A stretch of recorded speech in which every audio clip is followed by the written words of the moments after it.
ஸ்டாலின் அவர்கள் திமுக ஆட்சி இப்போது இல்லந்தோறும் ஸ்டாலின் எதுக்கு இருக்கிற கூட்டிட்டு போவா? நேற்று அதிமுக கூட்டத்தில் பேசிய முன்னாள் அமைச்சர் ராஜேந்திர பாலாஜி வீடு வீடாக சென்று உறுப்பினர் சேர்ப்பதாக திமுகவை கடுமையாக விமர்சனம் செய்துள்ளார். ஒரு நற்பணிகளும் செய்யாத, ஒரு நலத்திட்டங்களும் செய்யாத ஸ்டாலின் அவர்கள் திமுக ஆட்சி இப்போது இல்லந்தோறும் ஸ்டாலின் எதுக்கு இருக்கிற கூட்டிட்டு போவா?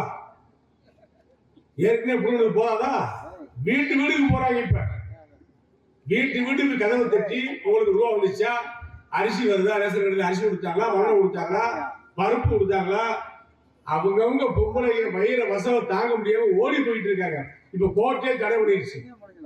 எதுக்கு போய் வீட்டுல வீட்டுல போய் இப்படி ஓன் நம்பர் கூட ஆதார் அட்டை கூட ஒரு தேடி தேவையான தேடி கொடுக்க மாட்டாங்களா?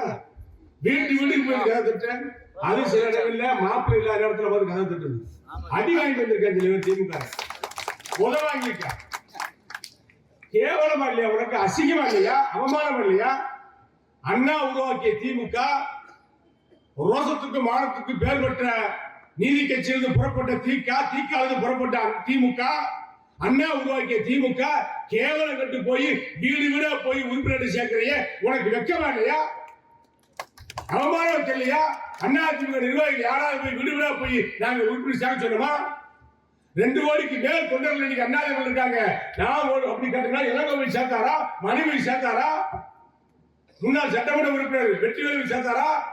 எங்களை தேடி வருகிற நிர்வாகிகள், கழகத்துடைய பொறுப்பாளர்கள், கிளைக்கழக செயலாளர்கள், ஒன்றிய கழக செயலாளர் போய் உறுப்பினர் சாப்பிட கொடுப்பாங்க, பதிவு பண்ணுவாங்க, காலை வாங்குவாங்க, கொடுப்பாங்க.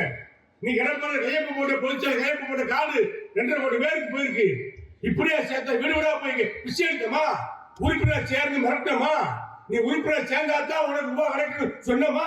ஏன்டா கேவலம் கிடைக்கிற ஆலோசனை பண்ணீங்க? உங்களுக்கு வெக்கமா இல்லையா? இதுக்கு தூக்கு போட்டு சாகலாம?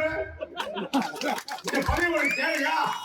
இந்த பதவி இருக்கு என்ன யோக்கியம் இருக்கு? வீடு வீடா போய் நீ என்ன பண்ணிருக்க, இந்த ஆட்சி என்ன தெரிஞ்சு சொல்லி நாட்டு மக்களுக்கு தெரியாதா? உங்களுக்கு தெரியாதா? செய்தித்துறை அதிகாரி சொல்ல மாட்டாங்களா? ஐஏஎஸ் ஆய்வாளர்கள் சொல்ல மாட்டாங்களா? உளவுத்துறை அதிகாரி சொல்ல மாட்டாங்களா? ஊருக்கு எதிர்ப்பு கிளம்பிருச்சு.